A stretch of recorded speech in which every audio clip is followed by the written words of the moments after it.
જેને આવી ધર્મની ધજા ખોડી હોય એની હારોહાર ધરોહર થઈને ઊભા રહી જાય. તમે જે ડગલે હાલો, તમે જે પગલે હાલો એ હાલવા. બાપુ પીપા ભગત યાદ આવે. ક્યાં મહારાજા રાજસ્થાનનો બધું મૂકીને નીકળી જાય દ્વારકાની યાત્રાએ. આ રણુજા વાળો કઈક જુદો છે બાપુ. અલગ ધણીની જ્યોત લઈને નીકળેલો એ માણા વ્રત લઈને નીકળેલા સાધુને જમાડ્યા વગર જમીએ નહીં. અને ઘટના એવી બને કે એકવાર ઘરમાં કાંઈ નહીં,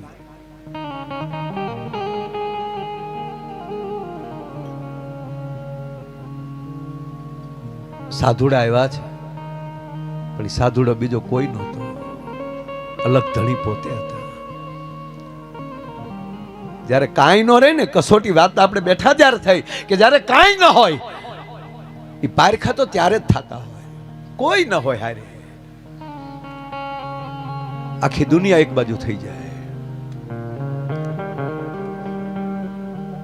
અલાખ નિરંજન પધારો મહારાજ,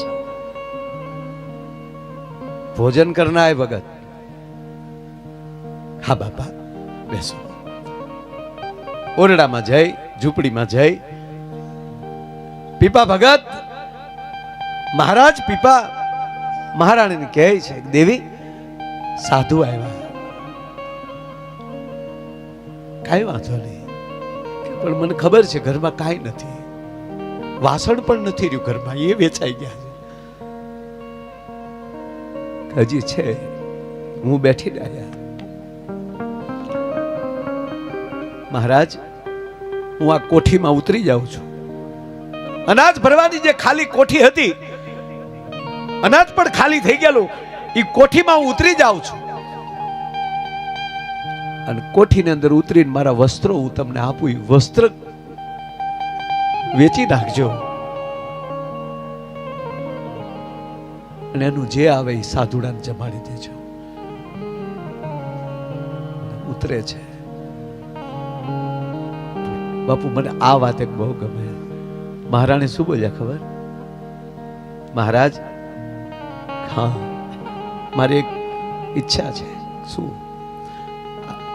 આ કોઠીનું હાણું જે છે ને અનાજ કાઢવાનું, એ તો ખાલી કોઠી, એ હાણાની સામે સાધુડાને બેહાડજો ભોજન કરવા, જેથી કરીને હાણાનું જે કાણું છે, હોલ છે, એ બાજુ હું સાધુડાના દર્શન કરી લઉં છું. સાધુડાને બેહાડ્યા અને કોઠીના હાણામાં લઈ જા. મહારાણીએ દ્રષ્ટિ કરી, લક્ષ્મી નારાયણ બેઠો હતો. કે મારા બાપ તું આયા સુધી કસોટી કરે પછી જ તું મળે? બાપુ કહેવાય છે કે જે વસ્ત્રો આપ્યા છે ને એ વસ્ત્રો એમ ના થઈ અને મહારાણીની ડોકમાં પીડ્યા હતા. મારો કહેવાનો સુર એ છે કે જ્યારે એટલે સવારામ બાપાની વાત લઈ લ્યો કે એના અનેક એવી વાતો છે કે આપણે મરી જાય વાતો કરી કરી સાહેબ એ વાતો નથી ખૂટે એમ. મારો કહેવાનો અર્થ એ છે કે આપણી ધરતીની આ શોભા છે, આપણી ધરતીની. તમે કલ્પના કરો કે આ વિસ્તારમાં 25 વર્ષ પહેલા આ માયલું કાંઈ નહોતું, તો આજે આવું મંદિર થાય અને આવો યજ્ઞ થાય. મારા શબ્દોની શરૂઆત હજી મેં કરી નથી, હજી સંદ આવતા થશે. યજ્ઞ નારાયણને પ્રાર્થના કરીએ, એના આચાર્યને પ્રણામ કરું છું. એની અંદર જેટલા ભૂદેવો જે બેઠા છે, વેદની રૂચાઓ બોલી રહ્યા છે સાહેબ, અને આ યજ્ઞની ખાલી પ્રદક્ષિણા કરી લેશો ને તમારા 84ના ફેરા અટકી જશે બાપ. ખાલી આ યજ્ઞની તમે પ્રદક્ષિણા કરી લ્યો, એની અંદર સ્થાપિત દેવતાઓ છે એને પ્રણામ કરી લ્યો, તો જે યજ્ઞમાં બેસવા મળ્યું છે એ યુગલોને, એ દાંપત્યને બેયને હું કોટી કોટી પ્રણામ કરું છું. તમારા હો ભાગ કહેવાય કે હો વર્ષ પછી માઇન્ડ એકવાર મોકો મળતો હોય છે આવી રીતે યજ્ઞમાં બેસવાનો. પેઢીમાં કોકને મોકો મળતો હોય છે. એટલે આવું રૂડો જ્યારે અવસર છે અને એમાં હરખ એ છે કે બાપુ આપ પધાર્યા છો. માળીનો દરબાર છે, માણસો જે અહીંયા રોતા રોતા આવે છે હસતા હસતા જાય છે. જેવી તેવી વાત નથી. આયા હું ભલે નથી બહુ આવ્યા, પણ અહીંયા જ્યારે જ્યારે હું જોઉં છું આપને, આપના યુટ્યુબ ઉપર વિડીયો જોઉં છું, દુનિયા એમ કહેતી હોય કે અંધશ્રદ્ધા છે તો શ્રદ્ધા ને. અને પહેલી આંધળી દોટ થાય છે બાપુ, અને પછી આવા મહાપુરુષોનો ભેટો થાય ને પછી આંખો ઉઘડી જતી હોય છે.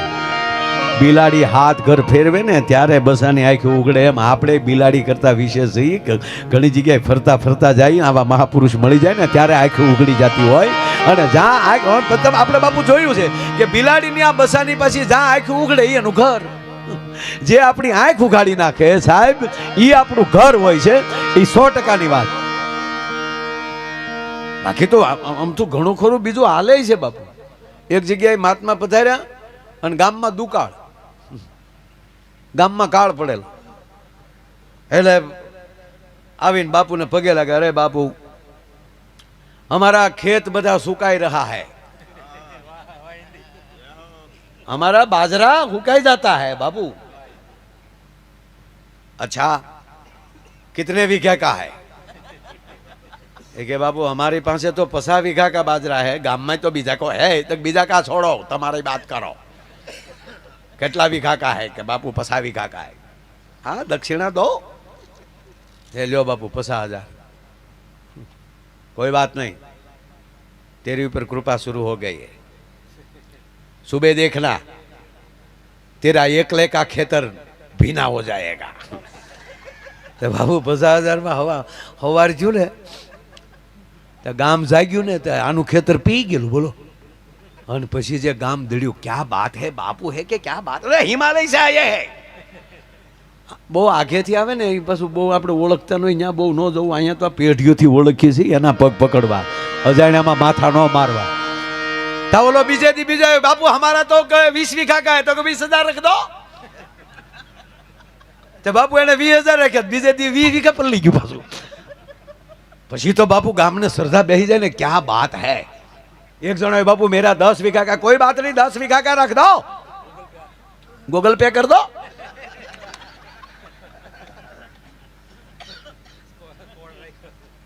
બાબુ એનું 10 વીઘાનું બીજેથી પલ્લી આમ રેડી. પછી તો ગામ ઉમટ્યો, કોક 50,000 ને કોક લાખ ને. બાપુ મેરા 50 વીઘા, બીજો કે બાપુ મેરા 100 વીઘા. 15 શેલા બેઠા હતા, એ 15 શેલા ઊભા થઈ ગયા. કે બાપુ હમ ચલતે હૈ, तुम रहो. કે કેમ? डंकी धम धम के मर गया है, पूरी रात धमाते हो. आखी रात बोला शेलाव ने तोड़वी नाखता था. डंकी गाम ने डंकी राजे पानी पाई देता. माथું કૂટે માનવી માંડ વીઘો પવાય, પણ રઘુવીર રીજરે રાજડા તો નવખંડ લીલો થાય. જ્યારે સદગુરુની કૃપા થઈ જાય ને સાહેબ, પછી તમારો નવખંડ લીલો થાય. એ નવખંડ કયો? આ શરીરના 9 ખંડ છે આપણા. એની અંદર જ્યારે પોરના પલ્લા મળે ચડવા, ભગવતીનું આવાહન થાય છે. એનું ખબર કેમ પડે? કે ખબર ક્યારે પડે કે તમને અંદરથી આ ગામને આનંદ આવે અને એ સ્વીકારી લ્યો તો. અને બાપુ વર્ષોથી જોતા આવું છું, બહારનાને જેટલો હુંચકો પડી જાય ને એટલે ગામનાને બેક ઓછો પડે. શું કામ? આપણે હાવ ઓળખતા હોય ને. અરે કાંઈ નહીં, તમે રામાપીરનું આખ્યાન તમારા ગામમાં રમાતું હોય અને કોઈ રામાપીર, આપણા જ ગામનો દીકરો કોઈ રામાપીર બને, તો અમે બહાર ગામના આવ્યા હોય ને, અમને સીધા રામાપીર દેખાય, તમને નાથાભાઈ છોકરો દેખાય. ન્યા ગોથું ખાઈ જાવ. જો ગોકુળ ગોથું ખાઈ ગયું ને બાપુ. ત્યાં તો નંદ બાબાનો છે, માખણ ચોર છે. હશે કે નહીં હોય, હશે કે નહીં હોય. ત્યાં 11 વર્ષ 52 દી વયા ગયા. કંસને માર્યો ત્યારે જ ખબર પડી કે આ લે આ આપણી વચ્ચે રહેતો હતો. વિરાટ રૂપ અર્જુનને પણ દેખાડે છે અને વિરાટ રૂપ દુર્યોધનને પણ દેખાડે છે. વહટી લઈને ભગવાન કૃષ્ણ જાય હસ્તિનાપુરમાં. હે મહારાજ ધૃતરાષ્ટ્ર,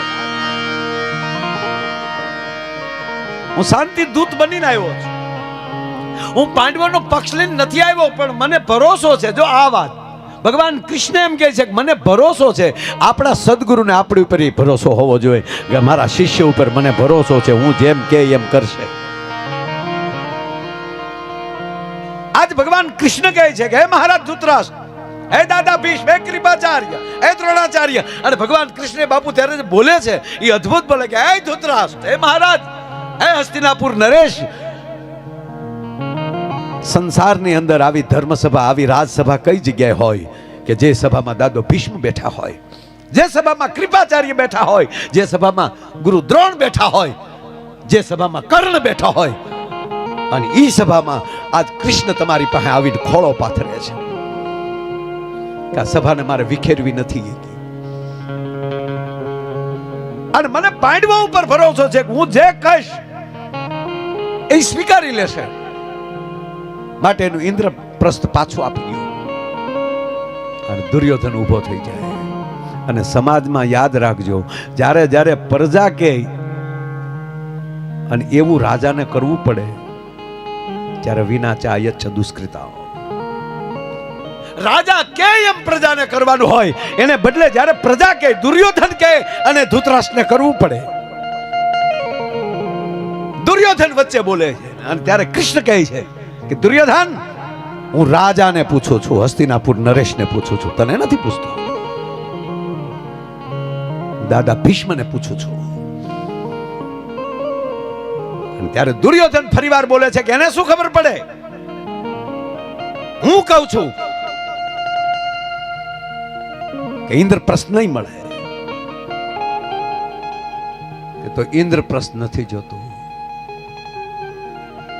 અરે હે દુર્યોધન, હું એક મહાન યુદ્ધને રોકવા માંગુ છું, મહાવિનાશને રોકવા માંગુ છું. માટે હું તને હવે વિનંતી કરીને કહું કે કેવલ 5 ગામ આપી દે. ક્યારેક મહાભારતમાં ડોક્યું કરજો, ભગવાન કૃષ્ણ કહે છે કે દુર્યોધન, રોવાના દાડિયા કરવા પડશે, આ જેવો તેવો વિનાશ નહીં થાય.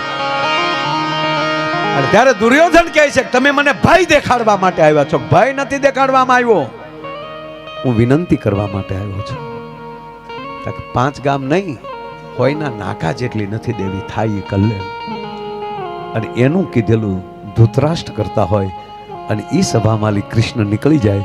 વાત એટલા માટે કહું કે ધંધા બધાય કરજો, પણ આપણી વચ્ચેથી આવા મહાપુરુષને ભગવાન રીહ કરીને વયા જાય એવો ધંધો જિંદગીમાં ન કરતા. મારો કહેવાનો સૂર્ય છે, એને આપણે આંગણે આવવાનું મન થાય. પાંડવો ભલે 5 હતા, પણ અર્જુન એવું જીવ્યા કે ભગવાન કૃષ્ણ એમ કહે છે કે હે અર્જુન, પાંડવા નામ ધનંજય. પાંડવોમાં અર્જુન મારી વિભૂતિ છે. વૃક્ષમાં પીપળો, સિંહ, પ્રાણીમાં સિંહ, છોડમાં તુલસી, પથ્થરમાં શાલિગ્રામ, જળચરમાં મગર. અને બાપુ, દેવોએ ભગવાને જે જે પસંદ કર્યા ને એ પાછા માતાજીએ એના વાહન કર્યા. જો ભોળાનાથને ગમતું હોય ને અતિ, તો એક હાથી અને બીજું બોકડો. તેમ કે ભોળાનાથને બોકડો, તમને પૂજા કરતા ન આવડે કાંઈ, આપણને કોઈ શ્લોક બોલતા ન આવડે. જો અહીં આચાર્યને એને પૂછ્યો તમે તારે સવારે, કાંઈ શ્લોક ન આવડે, પણ ભોળાનાથ પાસે જઈને જો બોકડો બોલાવતા આવડે એટલે મહાદેવ રાજી થઈ જાય. આ નવીન વાત નથી, સત્ય વાત છે. ઘણા પૂજા કરીને મેં મહાપુરુષોને તે એ બોકડાનો અવાજ કરતા, બોકડો બોલાવતા જોયા છે. મહાદેવ રાજી થઈ જાય. શું કામ? એના સસરા દક્ષનું જેથી મસ્તક, ગણપતિનું મસ્તક કાપ્યું ત્યારે હાથીનું મસ્તક લગાડ્યું, અને દક્ષનું જ્યારે મસ્તક કાપ્યું અને યજ્ઞ હજી અધૂરો હતો, યજ્ઞ પૂરો કરવાનો હતો અને દક્ષને સજીવન કર્યા, ત્યારે બકરાનું, બોકડાનું મસ્તક એને ચડાવ્યું. અને મહાદેવે એ વાલો લાગ્યું ને ત્યારે પરાશક્તિ એ બોકડાનું વાહન બનાવ્યું. મહાદેવને ગમે છે. હા, ભગવાન કૃષ્ણ એમ કહે છે કે પ્રાણી, જળસર પ્રાણીમાં મગર બસ હું છું, ખોડિયાર એ વાહન લીધું. હે અર્જુન, પ્રાણીમાં સિંહ હું છું, તો ભવાનીએ સિંહ એનું વાહન કર્યું. જે જે નારાયણને, જે જે મહાદેવને જે વસ્તુ ગમે છે એ શક્તિઓ એના વાહન બનાવ્યા છે. અને આપણે ઘણા પાછા ધૂણીને એમ કે માતાજીને બોકડો ઠડાવો, લે આવી નાલી તો પાછા ફરો યાર. આપણા વાહનનો કોકે કાચ પડ્યો હોય તો આપણો મગજ વયો જાય, તો માતાજીના વાહનને આખે આખું લઈ લેતા હોય છે. અંધશ્રદ્ધામાંથી બહાર આવો. કોઈ એવું ચડાવતા હોય તો આપણને કઈ વાંધો નથી, નહીં પાછું એ કાંઈ લાવી શકે, માફી માંગો. આમાં અમારા તો મરા છે હો, મારા હો. હા હા, અમારે હકાભા ગઢવી કે મેં તો એ કે દરેકના 20-25 વિડીયા તૈયાર જ રાખ્યા. કોક કે માફી માગો દીકરા 80 નંબરનો વિડીયો આવવા દે. સમય આ છે નકારાત્મકતાનો. એટલે હું પ્રોગ્રામ બાપુ ચાલુ કરું ને ત્યારે હંમેશા આથી ચાલુ કરું.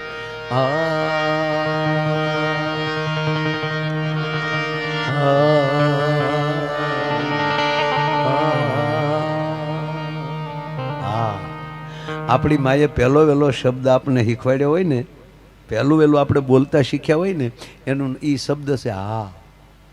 ઘોડી એમ નાખી દે, 6 મહિનાના હોય, કાંઈ ખબર ન હોય આપણે કોણ છીએ. મા એમ કહેતે હા બોલું હા. મા પહેલી એમ કહે છે કે દીકરા જગતમાં મોટો થા ત્યારે હકારાત્મક રહેજે. હા હા હા આવું થોડું હોય mirયો હકારાત્મક. હા બાપા હા હા. અને એને પાછા માનો ખોળો વયો જાય એટલે બાપુ સદગુરુનો ખોળો મળે. અને સદગુરુ પાછો જીરે વાલા તાકા ભજનમાં હા હા હા. આ ઠેઠ સુધી જે હા હા કરતો વયો જાય ને એ આમ જવો ખોયાથી લઈને ખાપણ સુધી જવાનું છે. ઘોડિયાના ખોયાથી લઈ અને ખાપણ સુધી જવાનું છે. આ બધાયમાં જે હકારાત્મકતા જીવી ગયો હશે એને જ આ સદગુરુ સ્વીકારશે. અને ગુરુ બે જ છે. પ્રથમ ગુરુ છે એ માં છે.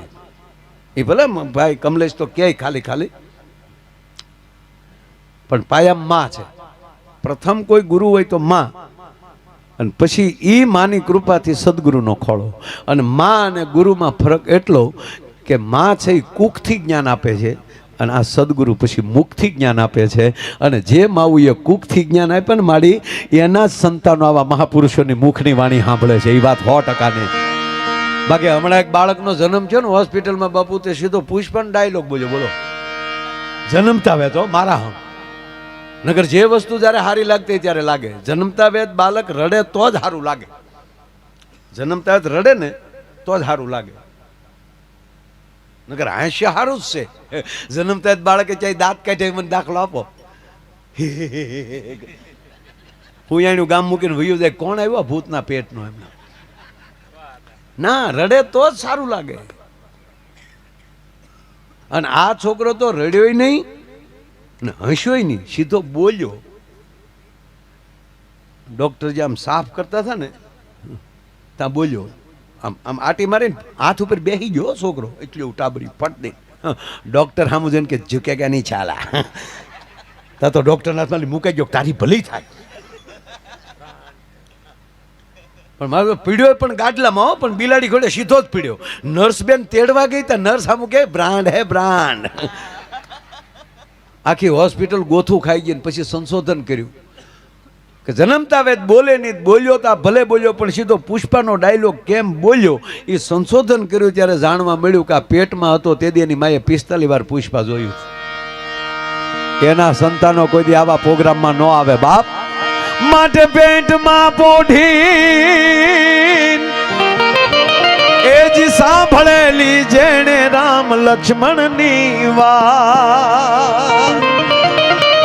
પણ પેટમાં પોઢી સાંભળેલી શિવે રામ લક્ષ્મણની વાત રે બાપ. રામ લક્ષ્મણની વાત. બાલુડાના મુખ સે દીધે ઓડીએની ઊંઘ તે દીધી. શાબાશ.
અને સંતોએ એટલે જ જનેતાને કીધું છે. બાપુજીને બહુ ઓછું કીધું છે, પપ્પાને બહુ નથી કીધું. કાંઈ મેં પહેલા કીધું ને કે પુરુષ છે બેહુલો છે, એ તો અમી ચાટણા કરીને નીકળી જતો હોય, વરહીને નીકળી જતો હોય છે. બાપ માફ કરજો, પણ કેવો છોડ ઉત્પન્ન કરવો એ તો ધરતી નક્કી કરતી હોય છે બાપ. અને એટલે જ માને ઠપકો આપ્યો છે, માને કીધું છે. કેવી ભલામણ કરી? જનની જણતો ભક્ત જણ છે યાને કા દાતા કાસુ.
જબાય તુલાવે શિવાજી